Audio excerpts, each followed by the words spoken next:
जय हिंद प्यारे साथियों। स्वागत आप सभी का स्वामी क्लासेस फाजिलिका में।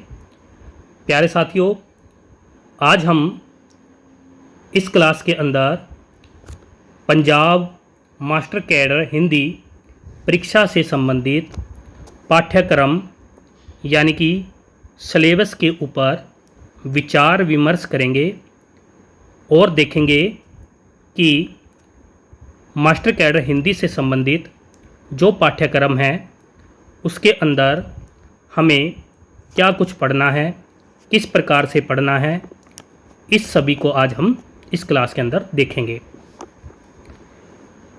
पाठ्यक्रम को समझना उन छात्रों के लिए यानी कि उन विद्यार्थियों के लिए बहुत ही आवश्यक हो जाता है जो विद्यार्थी मास्टर कैडर हिंदी की परीक्षा पहली बार दे रहे हैं।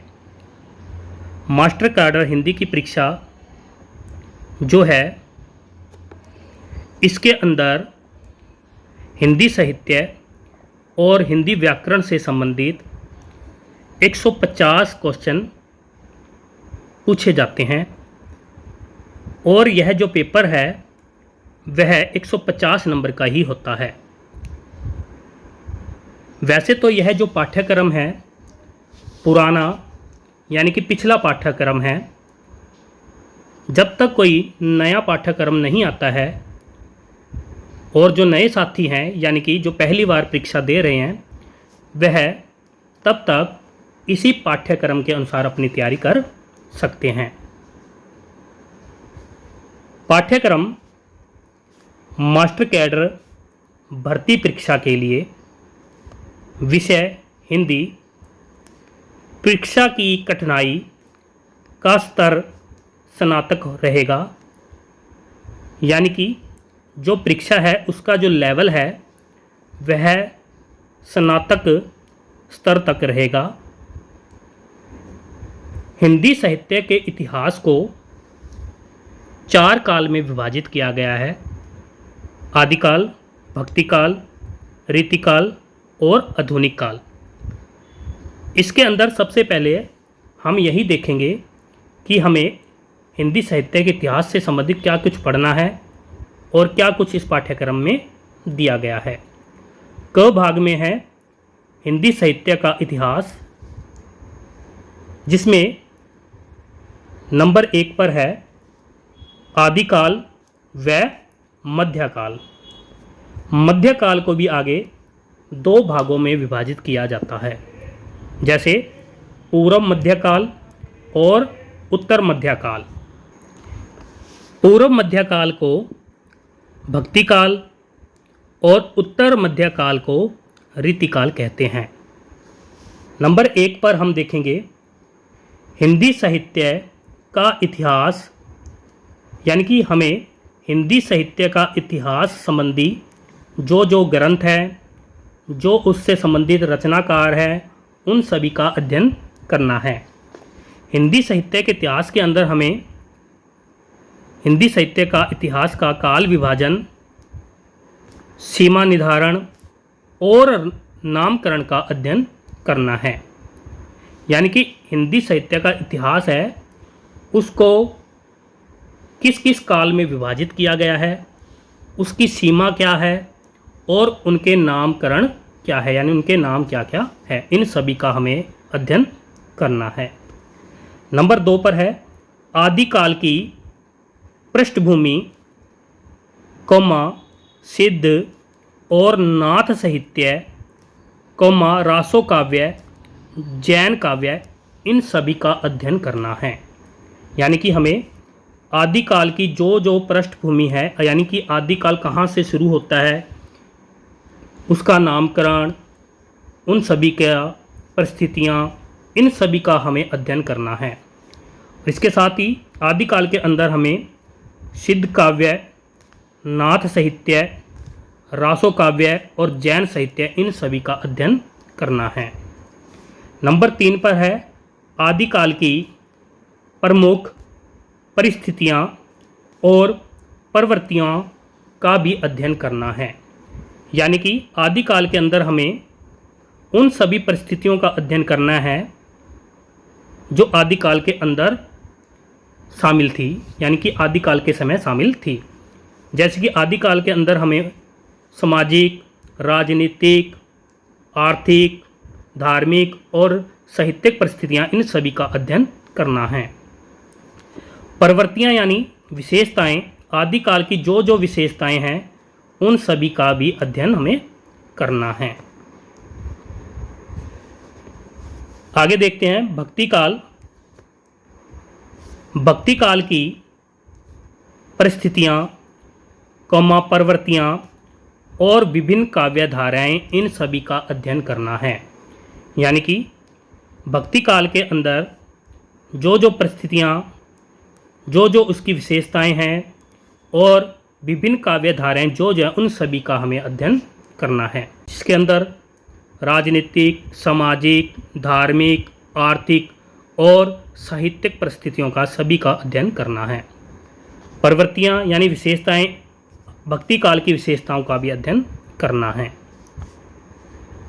नंबर 2 पर है भक्ति काल के अंदर संत काव्य, सूफी काव्य, राम काव्य व कृष्ण काव्य, इन सभी का भी अध्ययन करना है और इनसे संबंधित प्रमुख कवि और उनका योगदान, ये सभी हमने अध्ययन करना है। भक्ति काल के अंदर हमें संत काव्य, सूफी काव्य, राम काव्य, कृष्ण काव्य और इनसे संबंधित प्रमुख कवि और उनका योगदान हमें पढ़ना है। नंबर 3 पर है रीतिकाल, यानी कि उत्तर मध्य काल। रीतिकाल के अंदर हमें रीतिकाल का नामकरण, रीतिकाल की विभिन्न धाराएं, रीतिकाल के अंदर परिस्थितियां और प्रवृत्तियां, इन सभी का अध्ययन करना है। जिस प्रकार से हमें आदिकाल, भक्तिकाल की परिस्थितियों का अध्ययन किया है, उसी प्रकार से रीतिकाल के अंदर भी रीतिकाल की परिस्थितियां और उसकी विशेषताएं का अध्ययन करना है। इसके साथ ही प्रमुख कवि जो दिए गए हैं, जैसे कि चंद्रबरदाई, अमीर खुसरो, विद्यापति, कबीर, सूरदास, तुलसीदास,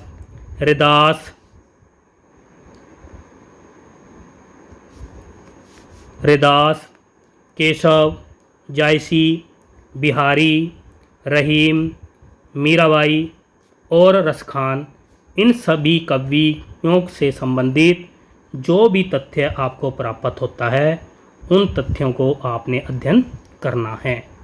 यानी कि ये जो प्रमुख कवि है, इन कवियों का जीवन परिचय और इनके द्वारा साहित्य के क्षेत्र में दिया गया योगदान, उन सभी को आपने अध्ययन करना है। आगे देखते हैं आधुनिक काल देखेंगे। आधुनिक काल के अंदर हमें, यानी कि आधुनिक काल की प्रमुख परिस्थितियां और प्रवृत्तियां का अध्ययन करना है। जिस प्रकार से हमने आदिकाल की, भक्ति काल की, रीतिकाल की परिस्थितियां और प्रवृत्तियों का अध्ययन किया है, उसी प्रकार से आधुनिक काल की परिस्थितियां, यानी कि सामाजिक, राजनीतिक, धार्मिक, आर्थिक और साहित्यिक परिस्थितियों का अध्ययन करना है। आधुनिक काल की जो जो विशेषताएं हैं, यानी कि जो जो इसकी प्रमुख विशेषताएं हैं, उन सभी का अध्ययन करना है। आधुनिक काल के अंदर हमें भारतेंदु युग, द्विवेदी युग, छायावाद, प्रगतिवाद, प्रयोगवाद और नई कविता का भी अध्ययन करना है और इन युग से संबंधित प्रमुख साहित्यकार और रचनाएं और विशेषताएं, इन सभी का भी अध्ययन हमें करना है। यानी कि जो आधुनिक काल के प्रमुख युग है, जैसे कि भारतेंदु, द्विवेदी युग, छायावाद, प्रगतिवाद, प्रयोगवाद, नई कविता, इनसे संबंधित जो जो प्रमुख साहित्यकार हुए हैं, उन सभी का अध्ययन करना है और उनकी रचनाओं को और उनसे संबंधित जो जो विशेषताएं हैं, उन सभी का अध्ययन हमें करना है। आगे देखते हैं 3 नंबर पर हिंदी गद्य का उद्भव व विकास, यानी कि हमें पद्य के साथ साथ हिंदी गद्य विधाओं का भी अध्ययन करना पड़ेगा। सिलेबस के अंदर हमें हिंदी गद्य विधाएं दी है, जैसे कहानी, उपन्यास, नाटक, निबंध, आत्मकथा, जीवनी, सस्मरण, रेखाचित्र, यात्रा वृत्तांत और डायरी आदि गद्य विधाएं शामिल है। यानी कि हमें इन सभी गद्य विधाओं का अध्ययन करना पड़ेगा और इन गद्य विधाओं से संबंधित कुछ प्रमुख कवि दिए गए हैं जिनका अध्ययन आप सभी ने बहुत ही बारीकी से करना है। जैसे कि प्रमुख कवि हैं भारतेंदु हरीशचंद्र, महावीर प्रसाद द्विवेदी, अयोध्या सिंह उपाध्याय हरिऔध, जयशंकर प्रसाद, महादेवी वर्मा, मैथिली शरण गोप, सूर्यकांत त्रिपाठी निराला, सुमित्रा नंदन पंत, सुभद्रा कुमारी चौहान, हरिवंश राय बच्चन और रामधारी सिंह दिनकर। इन सभी प्रमुख इन कवियों के द्वारा गद्य विधाओं में जो कुछ भी योगदान दिया गया है उन सभी का आपने याद करना है और इन कवियों से संबंधित आपने जीवन परिचय भी आपने पढ़ लेना है। यानी कि जो ये प्रमुख कवि दिए गए हैं इन सभी कवियों का आप सभी ने जीवन परिचय का अध्ययन करना है। आगे देखते हैं, प्रमुख कहानीकार है पाठ्यक्रम में, जैसे जयशंकर प्रसाद, मुंशी प्रेमचंद, जनेंद्र कुमार, मनु भंडारी, कृष्णा सोबती, सुदर्शन, कमलेश्वर और यशपाल। इन सभी प्रमुख कहानीकारों का भी आपने अध्ययन करना है। यानी कि इन कवियों से ने जो जो कहानियाँ लिखी हैं उन सभी का आपने अध्ययन करना है। प्रमुख निबंधकार हैं जैसे रामचंद्र शुक्ल, राम वृक्ष बेनीपुरी, बाबू गुलाब राय, हजारी प्रसाद द्विवेदी, महादेवी वर्मा, मुक्तिबोध, हरिशंकर परसाई। इन सभी निबंधकारों का भी आपने अध्ययन करना है। यानी कि जो ये प्रमुख निबंधकार है इन प्रमुख कवियों ने यानी कि निबंधकारों ने जो जो निबंध लिखे हैं उन सभी का आपने अध्ययन करना है।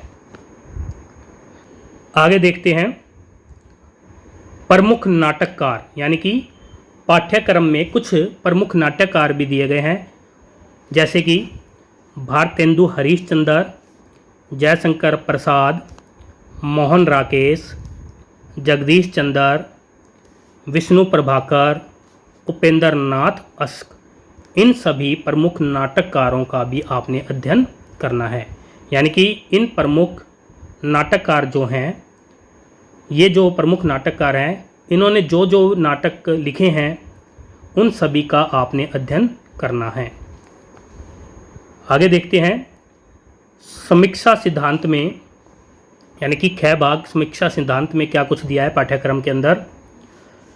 काव्य की परिभाषा तथा भेद, यानी कि हमें यहाँ पर काव्य से संबंधित उसकी जो जो परिभाषाएं हैं उन सभी का अध्ययन करना है।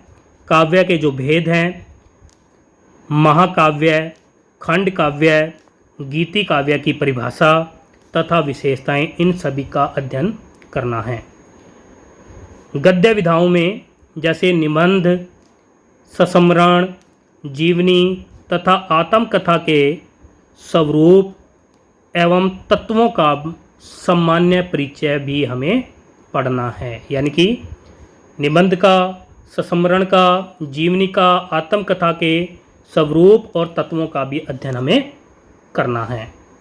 इसके साथ ही उपन्यास की परिभाषा, उपन्यास के तत्व और उपन्यास का वर्गीकरण, इन सभी का अध्ययन हमें करना है।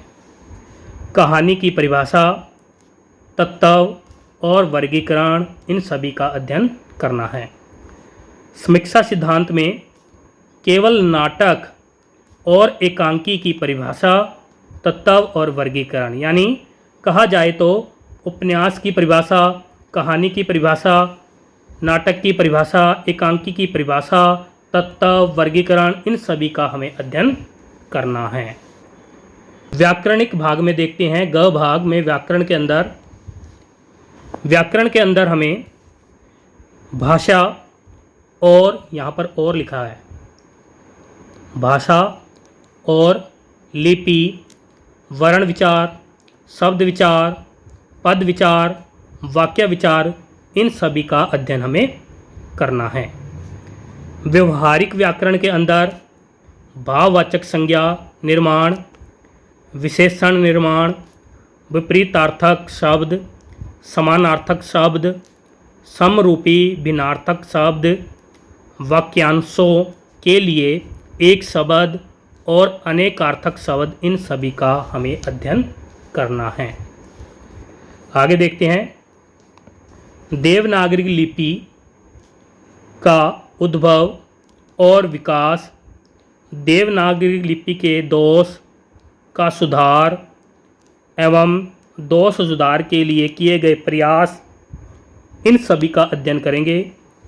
देवनागरी लिपि का मानक रूप तथा हिंदी वर्तनी का मानकीकरण, इन सभी का अध्ययन भी हमें करना है। मुहावरे और लोकोक्तियाँ का अध्ययन हमें करना है। तकनीकी शब्दावली के अंदर पारिभाषिक शब्द, अंग्रेजी से हिंदी, इनका अध्ययन हमें करना है। अलंकार के अंदर अनुप्रास अलंकार, यमक, वक्रोक्ति, उपमा, रूपक, अतिशयोक्ति, विरोधाभास और उत्प्रेक्षा अलंकार का अध्ययन हमें करना है। छंद के अंदर हमें दोहा, सोरठा, चौपाई, सवैया, कवित और कुंडलियाँ, छंद का अध्ययन भी हमें करना है। तो साथियों, ये था पंजाब मास्टर कैडर हिंदी का पाठ्यक्रम, और इसी पाठ्यक्रम के अनुसार ही हमें तैयारी करनी है अपनी परीक्षा की। विस्तृत अध्ययन करने के लिए इसी पाठ्यक्रम के अनुसार ही हमें पढ़ना है। आशा करता हूँ कि आज जो पाठ्यक्रम के ऊपर हमने विचार किया है आपको समझ में आ गया होगा। मिलते हैं अगली क्लास में, तब तक के लिए जय हिंद।